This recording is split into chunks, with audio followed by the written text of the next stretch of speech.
जय हिंद everyone, welcome to N success academy. मैं समीर। आप लोगों को एक बात बता दूं कि पिछली वीडियो में हमने एक सेंटेंस देखा था। तो देखिए, जिन लोगों को ये सेंटेंस समझ में नहीं आ रहा है वो सबसे पहले कि पिछली वीडियो देख लेंगे। जब तक पिछली वीडियो को नहीं देखेंगे तब तक ये आपको समझ में आने वाला नहीं है। ठीक है, एक चीज समझिए, ये जो सेंटेंस लिखा था they will go home when it will be dark enough, तो यहाँ पे मैंने पूछा था कि सेंटेंस में गलती कहाँ पे है। तो मुझे पता है कि कुछ लोग को आंसर इसका पता होगा, लेकिन जिनको नहीं पता है वो जान लें कि एक एक चीज को मैंने बहुत ही प्यार से डिस्क्राइब किया था। ठीक है, तो देखिए क्या क्या मैंने डिस्क्राइब किया था। सबसे पहले जो यहाँ पे था दे विल गो होम, तो ये जो दे था ये हमारा क्या था, सब्जेक्ट था। विल गो होम क्या था, प्रेडिकेट था। ठीक है, ये पिछली वीडियो में बहुत ही प्यार से समझाया गया है कि सब्जेक्ट क्या है, प्रेडिकेट क्या है। और ये देखिए ये क्या था, कंजंक्शन। ठीक है, कंजंक्शन। और यहाँ देखिए यहाँ पे इट फिर से क्या था, सब्जेक्ट था। और ये जो विल बी डार्क इनफ था ये फिर से क्या था, प्रेडिकेट। ठीक है, ये हो गया। अब एक चीज समझिए कि पूरा का पूरा मिला करके ये क्या था, एक सेंटेंस था। ठीक है, तो हमने पिछली वीडियो में जो देखा था वो क्या देखा था कि सब्जेक्ट क्या होता है, प्रेडिकेट क्या होता है, कंजंक्शन क्या होता है, कंजंक्शन कितने प्रकार के होते हैं। ठीक है, एक एक चीज हमने डिटेल से देख लिया था। अब जो बचा रह गया था वो ये रह गया था कि जो सेंटेंस है ना, इसे हमने छोड़ दिया था और हमने बोला था कि जो सेंटेंस है वो हम अगले वीडियो में देखेंगे कि सेंटेंस क्या है, कितने प्रकार का होता है और कितने प्रकार से उसको डिवाइड कर सकते हैं। ठीक है, तो सबसे पहले हम बात करते हैं सेंटेंस की, बात कर लेते हैं। ठीक है, सेंटेंस की। तो ये जो सेंटेंस होता है, सेंटेंस, ठीक है, सेंटेंस जो है ये क्या होता है, meaningful arrangements of the words. क्या होता है, ये होता है meaningful arrangements of the word.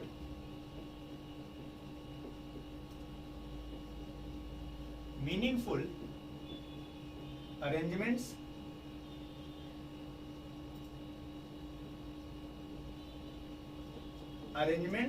Of the words. ठीक है, यानी क्या है कि सेंटेंस शब्दों का एक ऐसा समूह जिसका कुछ अर्थ निकले। अगर अर्थ नहीं निकलेगा, भले ही वो शब्दों का समूह होगा, बट उसको हम सेंटेंस नहीं बोलेंगे। ठीक है, तो क्या है कि जो सेंटेंस है वो क्या है, meaningful elements of the words है। ठीक है, शब्दों का एक ऐसा समूह जिसका कुछ अर्थ निकले। फॉर एग्जाम्पल, अगर मैं यहां पे लिखूं, एक एग्जाम्पल मैं यहां पे लिखूं, काऊ गिव्स मिल्क, तो यहां पे जो सेंटेंस है काऊ गिव्स मिल्क में देखिए क्या है, काऊ हमारा सब्जेक्ट हो गया, ये हो गया वर्ब और ये क्या हो गया, ऑब्जेक्ट। अब देखिए क्या है, शब्दों का समूह है, ये ढेर सारे मिलके शब्द बन गया सेंटेंस। और इसका मतलब यह है कि गाय दूध देती है। लेकिन अगर यही रहता ऐसे, मिल्क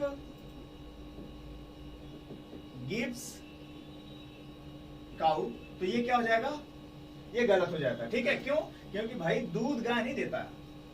समझ में आ गया, दूध गाय नहीं देता है। समझ में आ गया, तो ये क्या हो गया, ये गलत हो गया और ये क्या हो गया, करेक्ट हो गया। ठीक है, तो आइए सेंटेंस समझ लेते हैं। तो सेंटेंस क्लियर हो गया कि meaningful elements of the words, यानी शब्दों का एक ऐसा समूह जिसका क्या होता है, पर्टिकुलर मीनिंग निकलता है, कुछ अर्थ निकले, उसी को हम क्या बोलते हैं, सेंटेंस बोलते हैं। अब बात करते हैं कि सेंटेंस को कितने प्रकार से डिवाइड कर सकते हैं। तो सेंटेंस को जो डिवाइड करने का तरीका है हमारा, वो देखिए, वो जो सेंटेंस को हमारा डिवाइड करने का तरीका है वो है हमारा, दो तरीका होता है। पहला कौन सा तरीका है, यानी कि सेंटेंस को हम दो तरीके से डिवाइड कर सकते हैं। ठीक है, पहला जो हमारा होता है ये हमारा होता है फंक्शन बेस्ड। क्या होता है, फंक्शन बेस्ड। फंक्शन बेस्ड जो होता है वो सेंटेंस को हम डिवाइड कर सकते हैं। दूसरा जो हमारा होता है ये हमारा होता है स्ट्रक्चर बेस्ड। क्या होता है, स्ट्रक्चर बेस्ड। ठीक है, स्ट्रक्चर बेस्ड सेंटेंस। ठीक, फंक्शन बेस्ड और दूसरा क्या होता है, स्ट्रक्चर बेस्ड। तो सबसे पहले आ रही बात कर लेते हैं फंक्शन बेस्ड पे सेंटेंस कितने प्रकार के होते हैं। तो फंक्शन बेस्ड पे जो सेंटेंस होते हैं वो तीन प्रकार के होते हैं। सबसे पहला सेंटेंस क्या है, सबसे पहला जो होता है वो हमारा होता है असर्टिव सेंटेंस। असर्टिव सेंटेंस, ठीक है, असर्टिव सेंटेंस। देखिए जैसे मैंने पूछा ना कि सेंटेंस कितने प्रकार का होता है, वैसे आप लोग के दिमाग में एक इमेज आ गई होगी कि सेंटेंस 5 प्रकार का होता है। ठीक है, और 5 प्रकार का अलग अलग प्रकार जो भी आप जानते हो वो आप बता देते। ठीक है, असर्टिव सेंटेंस। दूसरा हमारा क्या है, इंटेरोगेटिव सेंटेंस।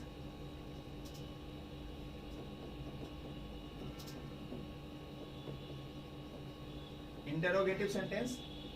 तीसरा जो है ऑप्टेटिव सेंटेंस। फोर्थ वन जो है एक्सक्लामेटरी सेंटेंस।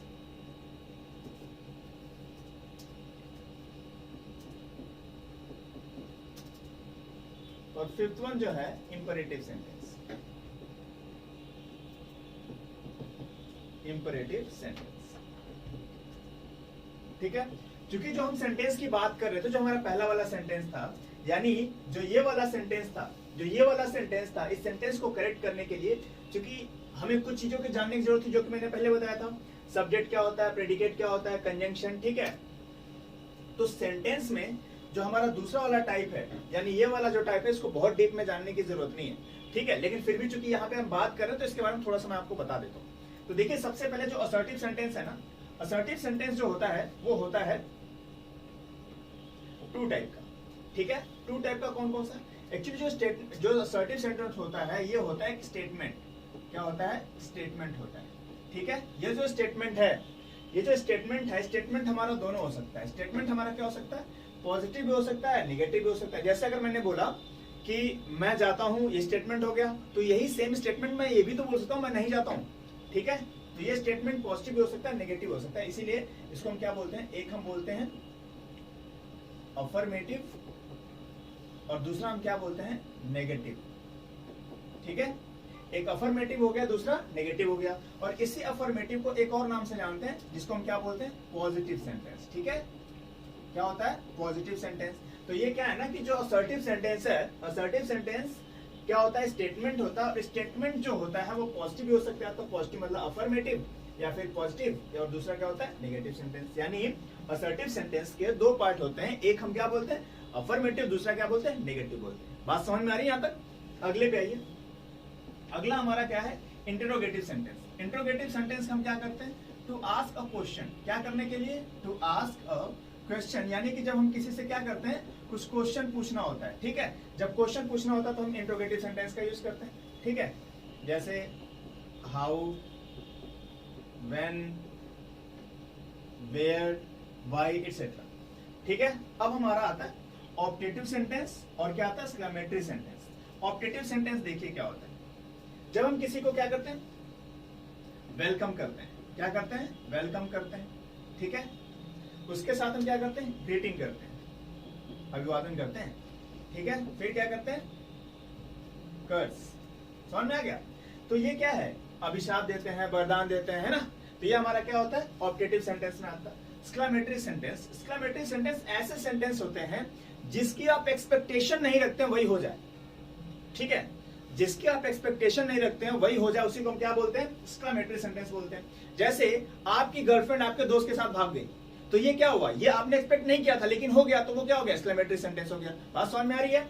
तो उसी को हम बोलते हैं एक्सक्लेमेटरी सेंटेंस, ठीक है। एक्सक्लेमेटरी सेंटेंस जो एक्सपेक्टेशन ना हो, जो एक्सपेक्टेड ना हो, वही हमारे साथ हो जाए, ठीक है। अगला इंपरेटिव सेंटेंस। तो इंपरेटिव सेंटेंस क्या होता है? इंपरेटिव सेंटेंस वैसे सेंटेंसेज होते हैं, इंपरेटिव सेंटेंस वैसे सेंटेंस होते हैं जिसमें हम क्या करते हैं? डायरेक्ट ऑर्डर एडवाइस रिक्वेस्ट करते हैं। क्या होता है? डायरेक्ट ऑर्डर एडवाइस और रिक्वेस्ट करते हैं। बात समझ में आ रही है? डायरेक्ट ऑर्डर एडवाइस रिक्वेस्ट को ही हम क्या बोलते हैं? इंपरेटिव सेंटेंस बोलते हैं। तो क्या यहां तक ये बात समझ में आ रही है? अब देखिए है क्या। Imperative sentence direct order advice request होता है, ठीक है। एक्सक्लेमेटरी सेंटेंस ऐसे सेंटेंस है जिनकी हम एक्सपेक्टेशन नहीं करते हैं और वो हमारे साथ हो जाए, ठीक है। अब ऑप्टेटिव सेंटेंस हम क्या करते हैं? किसी का वेलकम करते हैं, ग्रीटिंग करते हैं और कर्स करते हैं, ठीक है। जैसे अगर हमने बोल दिया एक्सक्लेमेटरी सेंटेंस में, ठीक है, तो ये समझ में आ गया कि एक्सक्लेमेटरी सेंटेंस और ऑप्टेटिव सेंटेंस। एक और बेसिक डिफरेंस बताता हूं ऑप्टेटिव, और ये मजा आ जाएगा, सुन लो बस। देखो जैसे हमने बोला ना ऑप्टेटिव सेंटेंस और एक्सक्लेमेटरी सेंटेंस, ठीक है।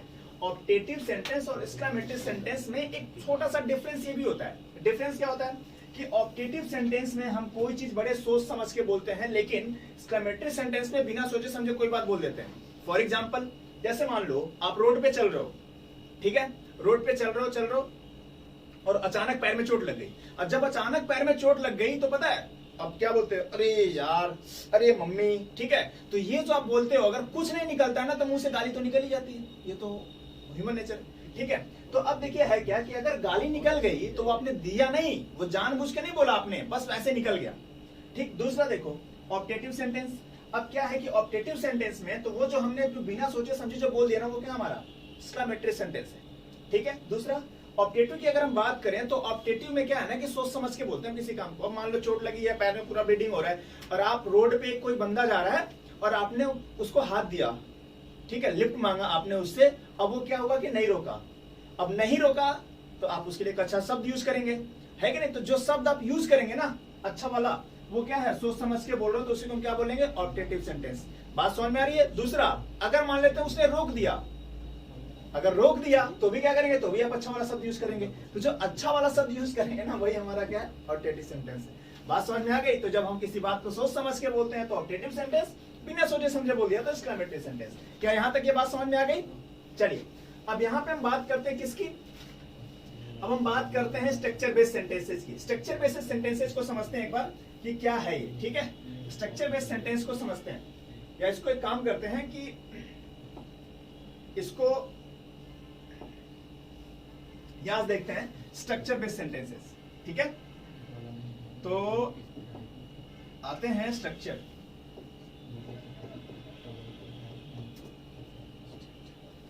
Structure based. अब जो स्ट्रक्चर बेस्ड सेंटेंस होते हैं वो होते हैं तीन।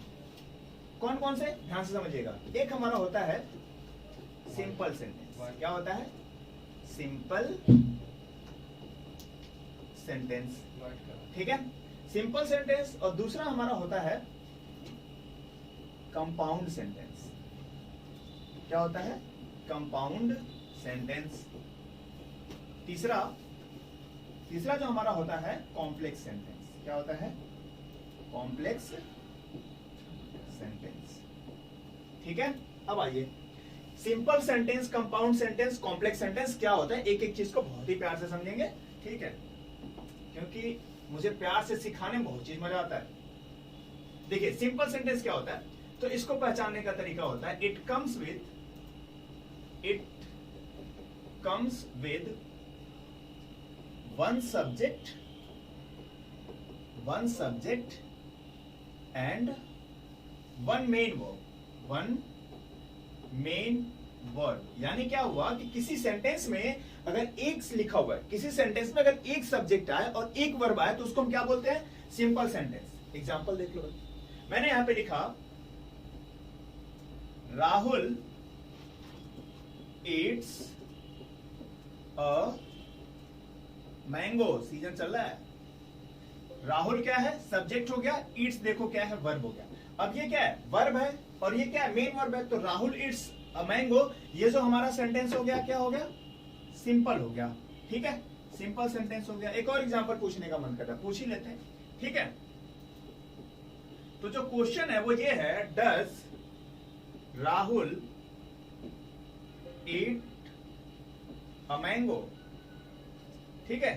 तो ये हमारा हो गया सेंटेंस। अब अगर मैं इसको पूछूं, ये जो सेंटेंस लिखा हुआ है ये सेंटेंस कौन सा है, इस सेंटेंस को अगर मैं पूछूं कि जो सेंटेंस लिखा गया है ये सेंटेंस क्या है, सिंपल है या इंट्रोगेटिव है, तो क्या बोलेंगे, भाई साहब जो तरीका है वही अप्लाई करना है। अगर देखा जाए तो ये सेंटेंस क्या है, इंट्रोगेटिव है। क्यों, क्योंकि ये क्वेश्चन मार्क लगा हुआ है लास्ट में। दूसरी चीज क्या है, मैंने बोला था एक सब्जेक्ट एक मेन वर्ब। तो देखिए राहुल जो है ये तो सब्जेक्ट हो गया, ये जो डज है ये क्या हो गया, हेल्पिंग वर्ब हो गया, और ये जो ईट है ये क्या हो गया, मेन वर्ब हो गया। तो भाई साहब अगर देखा जाए तो एक ही मेन वर्ब हुआ ना सेंटेंस में, एक मेन वर्ब ये हुआ, एक सब्जेक्ट ये हुआ, तो ये सेंटेंस क्या हुआ, सिंपल सेंटेंस हुआ। भले ये क्या है, इंट्रोगेटिव। अगर इंट्रोगेटिव बोलेंगे तो ये फंक्शन बेस्ड पे हो जाएगा, लेकिन अगर स्ट्रक्चर बेस्ड बोलेंगे तो ये क्या हो जाएगा, सिंपल सेंटेंस हो जाएगा। बात समझ में आ गई? तो कंफ्यूज नहीं होइएगा आप लोग, ये बहुत ही आसान है, ठीक है। और अभी चीज और मैं कह रहा हूं, जितना मैंने चीजें पढ़ाई है, चाहे पहली वीडियो में चाहे अब की वीडियो में, अगर आप में दम है तो भूल के दिखाओ, ठीक है। चलिए अब बात करते हैं किसकी, कंपाउंड सेंटेंस की, ठीक है। तो आइए थोड़ा सा कंपाउंड सेंटेंस के बारे में भी जानते हैं, ठीक है। कंपाउंड सेंटेंस, ठीक है। तो आइए देखिए कंपाउंड सेंटेंस क्या होता है, कि compound sentence it comes with coordinating clause.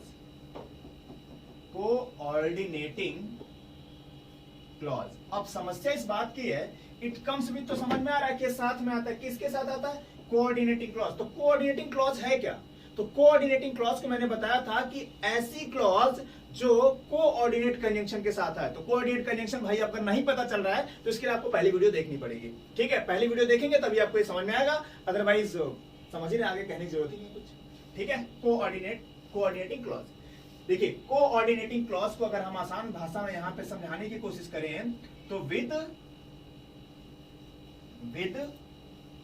Fan boys क्या हो जाएगा, विद फैन बॉयज, यानी क्या है कि फैन बॉयज वाले जितने कंजंक्शंस होंगे वो सारे कौन से होते हैं, कोऑर्डिनेट होते हैं। अगर कोऑर्डिनेट हो गए तो सेंटेंस कौन सा हो जाएगा, कंपाउंड। यानी कि किसी भी सेंटेंस में अगर इनमें से कोई कंजंक्शन आ गया तो क्लॉज हो जाएगी कोऑर्डिनेटिंग और सेंटेंस हो जाएगा कंपाउंड।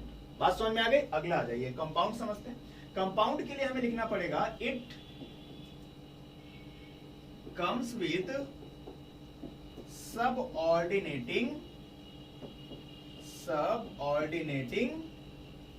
क्लॉज, ठीक है, it comes with subordinating clause. तो देखिए बात को समझिए, कॉम्प्लेक्स, ठीक है, कॉम्प्लेक्स सेंटेंस, यहां देखिए क्या है कि कॉम्प्लेक्स सेंटेंस में क्या, it comes with coordinating clause. तो भाई कोऑर्डिनेटिंग पहले जान ले क्या होता है, तो देखो भाई इन फैन बॉयज वाले कंजंक्शन को जब हम छोड़ेंगे ना तो जितने कंजंक्शन बचते हैं वो सारे सबऑर्डिनेट कंजंक्शन होते हैं। अगर सबऑर्डिनेट कंजंक्शन होते हैं तो उनके साथ जो क्लॉज आती है वही क्या हो जाएगी, सबऑर्डिनेटिंग क्लॉज हो जाएगी, ठीक है। तो यहां देखिए it comes with subordinating clause. तो एक बात ऐसे समझिए कि हम इसको लिख सकते हैं विदाउट फैन बॉयज। क्या मतलब, विदाउट फैन बॉयज, यानी कि अगर फैन बॉयज के साथ आ गया, ठीक है, फैन बॉयज के साथ अगर आ गया, फैन बॉयज के साथ आ गया तो कंपाउंड सेंटेंस, अगर फैन बॉयज के साथ नहीं आया तो क्या हो जाएगा, कॉम्प्लेक्स सेंटेंस। समझ में आ रहा है ना। तो अब जो हमने सीखना था उस सेंटेंस से रिलेटेड वो सारी चीजें हमने सीख ली हैं, ठीक है। तो अब आइए एक बार थोड़ा सा पहले वाले सेंटेंस पे चलते हैं जो हमारा सेंटेंस था, ठीक है। तो ये था हमारा सेंटेंस। अब इस सेंटेंस का जो हमने ऑपरेशन किया है उस ऑपरेशन को मैं आपको दिखाता हूं, ठीक है। तो सबसे पहले आइए यहां पे देखिए, ठीक है। तो ये देखिए जो सेंटेंस था वो ये था, ठीक है, समझिए अब बात को यहाँ कि ये जो हमारा क्या था, ये हमारा था कंजंक्शन, ठीक है, ये था हमारा कंजंक्शन। अब हमने एक बात कही थी कि देखिए ये जो सेंटेंस है दो पार्ट का तो है, मतलब दो तो है नहीं, दो क्लॉज था। तो इस क्लॉज को हमने क्या बोला था, इस क्लॉज को हमने बताया था पहली वीडियो में, समझा रखा है बेटा, देख लीजिएगा वहां से। तो ये हमारा क्या हो गया, मेन क्लॉज। और जो दूसरी वाली क्लॉज है इसके साथ ये कौन सा कंजंक्शन है, व्हेन कौन सा कंजंक्शन होता है, कोऑर्डिनेट की। देखिए एक बात समझ लीजिए पहले, ये फैन बॉयज का मतलब समझ लो पहले, फैन बॉयज, ठीक है, क्या है, फैन बॉयज। फैन एफ से क्या होता है, फॉर, ए से क्या होता है, एंड, एन से क्या होता है, नॉर, बी से बट, ओ से और, वाई से येट एंड एस से सो, ठीक है। ये सारे जो हमारे कंजंक्शन है ना इन्हीं को हम क्या बोलते हैं, इन्हीं को हम बोलते हैं कोऑर्डिनेट कंजंक्शन। क्या होते हैं, कोऑर्डिनेट कंजंक्शन, ठीक है। तो ये हमारे हो गए कोऑर्डिनेट कंजंक्शन। अगर ये हमारे कोऑर्डिनेट हैं तो इनको छोड़ने के बाद सारे क्या हो जाएंगे, सबऑर्डिनेट हो जाएंगे ना। तो एक बात बताओ दोस्त, ये जो वेन लिखा हुआ है और वेन को हम क्या बोल रहे हैं कि कंजंक्शन है। अगर जब हम बोल रहे हैं कि वेन को, वेन हमारा कंजंक्शन है, तो एक बात समझिए,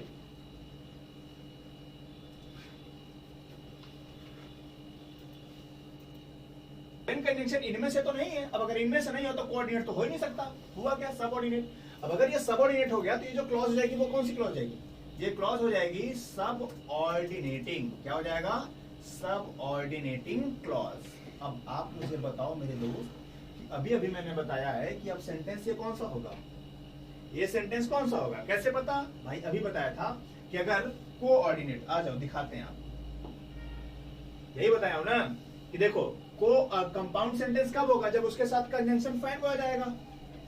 कॉम्प्लेक्स कब होगा, जब उनके साथ क्या आएगा, विदाउट फैन बॉयज आएगा। तो हमको पता है कि वहां पे वेन कंजंक्शन था, तो जब वेन कंजंक्शन था तो बिना फैन बॉयज वाला हुआ ना, बिना फैन बॉयज वाला हो गया तो सेंटेंस क्या हो जाएगा, सेंटेंस हमारा हो जाएगा कॉम्प्लेक्स। क्या हो जाएगा, कॉम्प्लेक्स। बात समझ में आ गई कि नहीं आ गई, आ गई ना। अब आ जाओ समझो थोड़ा सा बात को, कि जब कभी भी इतना हमें पता चल गया पूरी की पूरी सेंटेंस का ऑपरेशन करने के बाद। अब इस टाइप का जितने सेंटेंस होगा बेटा, अगर इस टाइप के क्वेश्चन का आंसर अगर 10 सेकंड में नहीं दिया ना तो फिर कहना, और जितनी बातें मैंने बताई वो भूली भी नहीं होगी। ठीक है, तो देखिए एक बात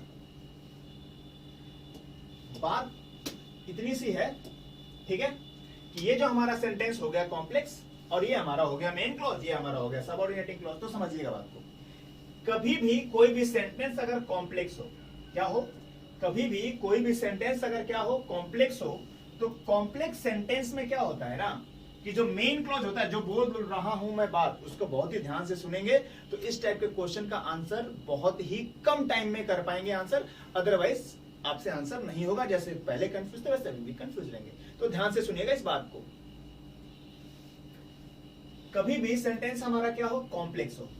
पहली कंडीशन क्या है, सेंटेंस अगर हमारा कॉम्प्लेक्स हो तो मेन क्लॉज होना चाहिए फ्यूचर टेंस में। तो देखिए यहाँ पे विल लिखा हुआ फ्यूचर हो गया, और जो सबऑर्डिनेटिंग क्लॉज है वो होना चाहिए प्रेजेंट में। समझ में आ गया?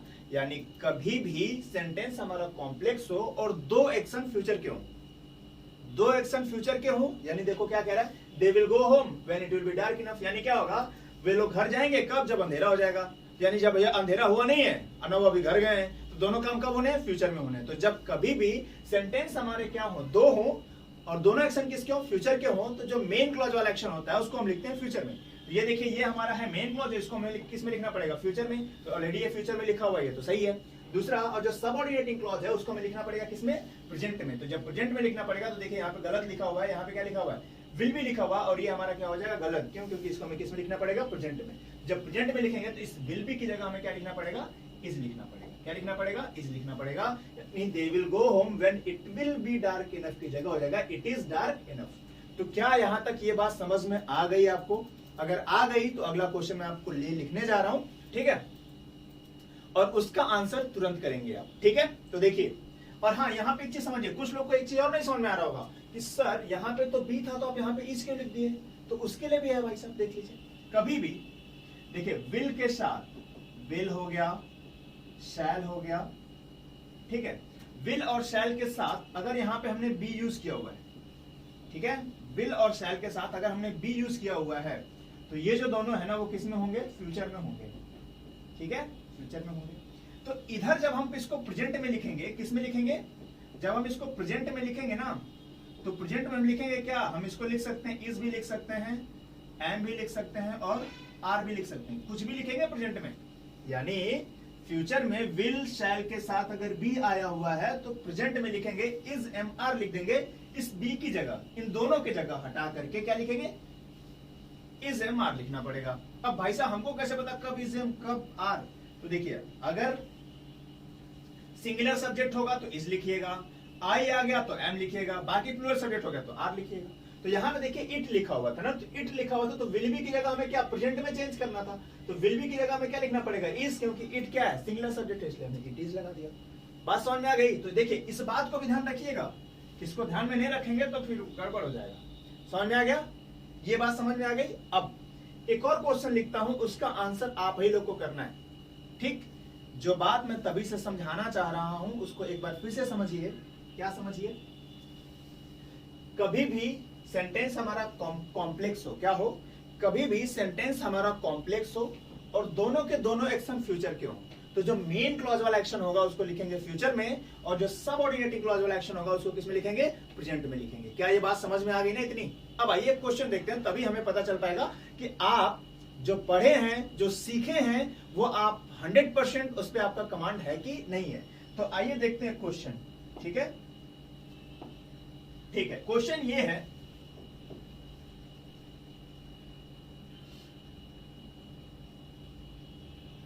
दे आर या they will be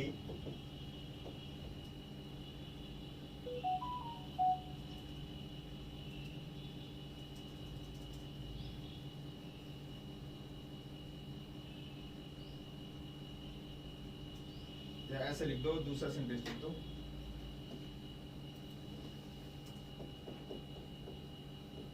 when he will be 18, when he will be 18, he will be able to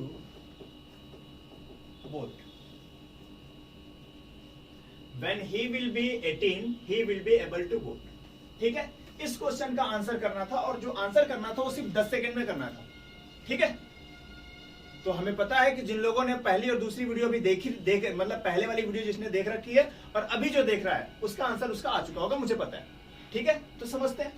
देखिए, सबसे पहले जिस तरीके से मैंने बताया बिल्कुल वही तरीका अप्लाई करना है। तो सबसे पहले हमें सेंटेंस पहचानना है। तो सेंटेंस पहचानने के लिए क्या करना पड़ेगा? सेंटेंस पहचानने के लिए आपको सबसे पहले क्लॉज पहचानना पड़ेगा। ठीक है, तो कौन सी मेन क्लॉज है, कौन सी सबऑर्डिनेटिंग क्लॉज है। तो देखिए, सबसे पहला चीज कि यहां पे जो लिखा हुआ है ये हमारा व्हेन है। व्हेन क्या हो गया? कंजंक्शन हो गया। अब व्हेन कंजंक्शन है और कंजंक्शन के तुरंत बाद वाली क्लॉज ही कंजंक्शन के साथ मानी जाती है। ये वाली कंजंक्शन के साथ हो गई, और ये जो हो गई वो क्या हो गई? बिना कंजंक्शन के हो गई। तो जो बिना कंजंक्शन के होती है उसी को हम क्या बोलते हैं? मेन क्लॉज बोलते हैं। तो ये तो हमारी हो गई मेन क्लॉज, और ये चूंकि कंजंक्शन सबऑर्डिनेट है तो ये क्लॉज कौन सी हो जाएगी? सबऑर्डिनेटिंग क्लॉज हो जाएगी। ठीक है, तो ये हमारी हो गई सबऑर्डिनेटिंग क्लॉज। अब बात ये करते हैं कि भाई साहब ये तो हो गई सबऑर्डिनेटिंग क्लॉज और ये हो गई मेन क्लॉज। अब हमें सेंटेंस पहचानना है। तो सबऑर्डिनेटिंग क्लॉज है तो सेंटेंस हमारा क्या हो जाएगा? कॉम्प्लेक्स। अब अगर ये हमारा कॉम्प्लेक्स हो गया तो जाहिर सी बात है कि अब दोनों एक्शन देखिए किसका? ये भी फ्यूचर का और ये भी फ्यूचर का है। अगर दोनों फ्यूचर के हैं तो हमें क्या करना पड़ेगा? मेन क्लॉज वाले को फ्यूचर में रहने देना पड़ेगा, और इसको क्या करना पड़ेगा? मेन क्लॉज को फ्यूचर में रखना पड़ेगा, इसको प्रेजेंट में करना पड़ेगा। तो देखिए भाई, अभी मैंने बताया था कि अगर विल बी लिखा हुआ है, विल के साथ बी लिखा हुआ है, या शैल के साथ बी लिखा हुआ है, और इसको अगर हमें प्रेजेंट में चेंज करना होगा तो हम किस में चेंज करेंगे? इज एम आर में। यही मैंने बताया था अभी। ठीक है, तो ये चेंज कर लेते हैं। व्हेन ही देखिए सब्जेक्ट है, अब यहाँ पे ही के हिसाब से सब्जेक्ट सिंगुलर हो गया, तो इस विल बी की जगह हटा करके हमें क्या लिखना पड़ेगा? He is. क्या समझ में आ गया? क्लियर हो गया? क्लियर हुआ या नहीं हुआ? ठीक है, अब मान लेते हैं इस ही की जगह मैं यू लिख दूं और यहां पे भी यू लिख दूं। ठीक है, तो क्या हो जाएगा? अगर मान लेते हैं कि इसको, इसी सेंटेंस को मैं ऐसे लिख देता हूं, when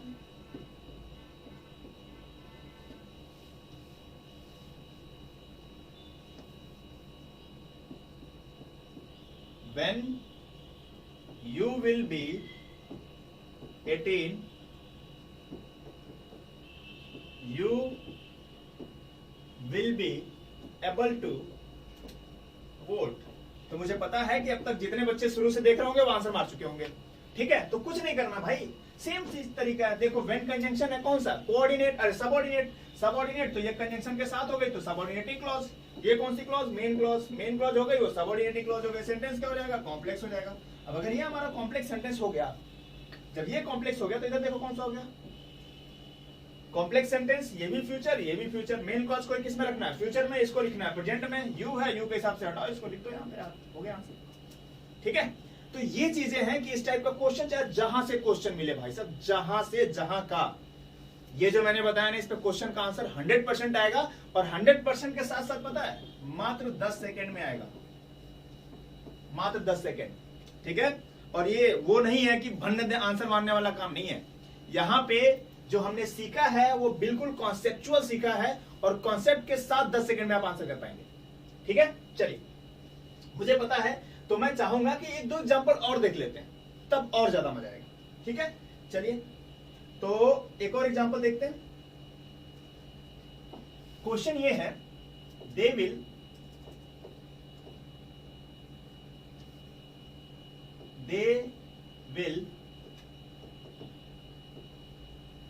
go there, they will go there if you will give them money। ठीक है, ये क्वेश्चन है, इसका हमें आंसर करना है, और हमें पता है कि जितने बच्चे शुरू से देख रहे होंगे वो आंसर कर चुके होंगे। ठीक है, फिर भी समझ लो एक बार। देखिए, सबसे पहले मैंने बोला था कि सेंटेंस को पहचानना कि सेंटेंस है कौन सा। तो सबसे पहले सेंटेंस को पहचानने से पहले कंजंक्शन पहचानिएगा। तो ये देखिए, इफ क्या हो गया? कंजंक्शन। अब ये हमारा हो गया कंजंक्शन, कंजंक्शन के तुरंत बाद वाली क्लॉज कंजंक्शन के साथ हो गई, तो ये तो भैया कंजंक्शन के साथ हो गया। और ये क्या हो गया? बिना कंजंक्शन के। तो जो बिना कंजंक्शन के होता है उसको मेन क्लॉज बोलते हैं। ये कंजंक्शन कौन सा है? सबऑर्डिनेट। तो ये वाली जो क्लॉज हो जाएगी वो क्या हो जाएगी? ये हो जाएगी सबऑर्डिनेटिंग। अब अगर ये हमारी हो गई सबऑर्डिनेटिंग, तो ये वाला सेंटेंस कौन सा हो जाएगा? सेंटेंस हमारा होगा कॉम्प्लेक्स। अब अगर ये हमारा कॉम्प्लेक्स हो गया तो एक बात समझिएगा, ये कॉम्प्लेक्स हुआ ना, कॉम्प्लेक्स हुआ तो इधर क्या हो जाएगा? ये भी फ्यूचर में लिखा है, ये भी फ्यूचर में लिखा है, तो मेन क्लॉज वाले को फ्यूचर में रखेंगे और इस वाले को किस में लिखेंगे, प्रेजेंट में लिखेंगे। तो प्रेजेंट में लिखने के लिए आप क्या करेंगे, अभी तो हमने बताया था कि सर विल और शैल के साथ, विल और शैल के साथ अगर बी आ जाए तब क्या कर लीजिएगा, बी आ जाए तो इज एम आर लिख लीजिएगा, यही बताया था ना मैंने। अब तो भाई साहब यहाँ पे नहीं है कुछ, इज एम आर है ही नहीं, तो अब देखिए है क्या कि विल और शैल के साथ, समझिएगा यहाँ पे ध्यान से, विल और शैल के साथ कभी भी कोई भी यहाँ पे वर्ब जो भी आएगी, वर्ब की बेस फॉर्म ही आएगी, फर्स्ट फॉर्म ही आएगी। तो जब हम इसको प्रेजेंट में चेंज करेंगे ना तो विल और शैल को हटा दीजिएगा और यहाँ पे वर्ब के फर्स्ट फॉर्म में एस और ईएस लगा दीजिएगा। ये तो हो गया क्या, फ्यूचर, और ये हो गया प्रेजेंट। समझ में आ गया। तो याद रखिएगा कि जब विल और शैल के साथ कोई वर्ब लिखी गई हो, वर्ब की बेस फॉर्म लिखी गई हो, उसको अगर प्रेजेंट में चेंज करना होगा तो सब्जेक्ट के हिसाब से वर्ब में वजह से यस लग जाए। तो आज ये देख लेते हैं, ये देखिए, ये तो फ्यूचर में, इसको छोड़ ही देंगे। यहाँ पे देखिए यू विल भी लिखा हुआ, तो ये विल प्लस वर्ब के first form, will plus verb के फर्स्ट फॉर्म। तो अब इसको किस में चेंज करना है, क्योंकि प्रेजेंट में चेंज करना है। क्यों चेंज करना है, क्योंकि कॉम्प्लेक्स सेंटेंस है। कॉम्प्लेक्स सेंटेंस का कॉन्सेप्ट ये कहता है कि मेन क्लॉज फ्यूचर में होता है और ये वाली क्लॉज प्रेजेंट में होती है, तो इसको प्रेजेंट में चेंज करना पड़ेगा। प्रेजेंट में चेंज करने के लिए क्या करेंगे, ये जो विल लिखा हुआ है ना, इस विल को हटा दीजिएगा। क्यों हटा देंगे, क्योंकि यहाँ पे यू लिखा हुआ, अगर ही होता तो गिव्स करते, ही होता तो गिव्स करते, यू लिखा हुआ तो गिव रहने देंगे। समझ में आ गई ना बात। तो ये इस टाइप के जो क्वेश्चंस हैं वो आप बहुत ही आसानी से कर पाएंगे। ठीक है, चलिए आगे देखते हैं, एक और एग्जांपल देखते हैं। ठीक है, अगला एग्जांपल देखिए। अगला एग्जांपल ये है,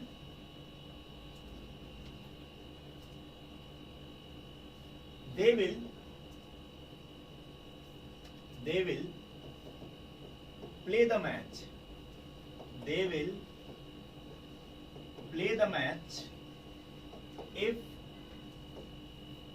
you give your bat, your bat। ठीक है, अब इस क्वेश्चन का आंसर करना है। They will play the match if you give your bat. इस क्वेश्चन का आंसर कैसे करेंगे, तो वही कॉन्सेप्ट, सेंटेंस हमारा क्या हो गया, कॉम्प्लेक्स। ये कौन सी क्लॉज हो गई, ये वाली, ये हो गई मेन क्लॉज, यानी ये वाली क्या हो गई, ये हो गई मेन क्लॉज, और ये वाली कौन सी हो जाएगी, सबऑर्डिनेटिंग क्लॉज। तो भाई साहब जब सबऑर्डिनेटिंग क्लॉज हो गई, ठीक है, तो सबऑर्डिनेटिंग क्लॉज, मेन क्लॉज किस में होना चाहिए, फ्यूचर में, ये किस में होना चाहिए, प्रेजेंट में। तो इसको सही कैसे करेंगे, तो बेटा इसको सही ऐसे कर देंगे, ऐसे। ठीक है, क्यों, क्योंकि जो सेंटेंस है वो क्या है, करेक्ट। बात समझ में आ गई। चलिए एक और क्वेश्चन देखिए। भाई साहब क्वेश्चन का ही तो भंडार है अपने पास, कॉन्सेप्ट सीखने में जितना टाइम लेना ले लो, उसके बाद तो फिर आओ क्वेश्चन पे देखो किसमें कितना है दम। अगला क्वेश्चन देखिए, एक क्वेश्चन है,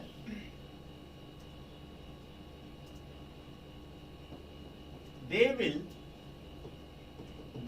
will go home, they will go home but I shall stay here। एक सेंटेंस। इस क्वेश्चन का आंसर मुझे पता है कि जितने बच्चे जो हैं वो एकदम फॉर्म में पढ़ रहे हैं। ठीक है, ठीक है, जितने बच्चे हैं, जिन लोग वीडियो को देख रहे होंगे बहुत तेजी से आंसर मार रहे होंगे कि सर यहाँ सेल हटा दो सही हो जाएगा। ठीक है, चलो मैं समझा देता हूं। तो बेटा ये जो सेंटेंस है ना वो सही लिखा होगा। ठीक है, अब क्या मैटर फंस गया कि इसको सही बता रहा हूं, तो सही इसलिए बता रहा हूं कि देखिए जो कंजंक्शन लिखा हुआ है, सबसे पहले हमने बोला सेंटेंस को पहचानिए। ये जो सेंटेंस लिखा हुआ है ना यहाँ पे, बट जो हमारा क्या है, कंजंक्शन है। और ये कौन सा कंजंक्शन है, ये कंजंक्शन हमारा कोऑर्डिनेट। तो ये जो कंजंक्शन है वो क्या हो जाएगा, कोऑर्डिनेट हो जाएगा, कोऑर्डिनेट कंजंक्शन। और ये कौन सा कंजंक्शन है, ये कौन सी क्लॉज है, मेन क्लॉज। तो ये मेन क्लॉज हो गया और ये क्या हो गया, कोऑर्डिनेट क्लॉज हो गई। कोऑर्डिनेट क्लॉज आ गई तो सेंटेंस क्या हो जाएगा, कंपाउंड हो जाएगा। तो जब अगर ये कंपाउंड हो गया ना, तो याद रखिएगा जब अगर ये हमारा कंपाउंड हो गया तो होता क्या है कि मेन क्लॉज को भी फ्यूचर में लिख सकते हैं और कोऑर्डिनेटिंग क्लॉज को भी फ्यूचर में लिख सकते हैं। यानी एक ही फ्यूचर नहीं, 1000 फ्यूचर भी आ जाना तो भी क्या होता है, सही होता है। यानी क्या कि मेन क्लॉज भी फ्यूचर में और कोऑर्डिनेटिंग क्लॉज भी फ्यूचर में। कब, जब सेंटेंस हमारा क्या होगा, कंपाउंड होगा। यानी कंपाउंड सेंटेंस होगा और दो एक्शन फ्यूचर के हैं तो दोनों को फ्यूचर में ही छोड़ देते हैं। बात समझ में आ गई ना। चलिए फिर यहां तक जो है ये पूरा हमारा कॉन्सेप्ट क्लियर हो गया। अब हम इसी में पढ़ेंगे और आगे पढ़ेंगे नए कॉन्सेप्ट्स के साथ। ठीक है, तब तक के लिए आज के लिए इतना ही, बाय।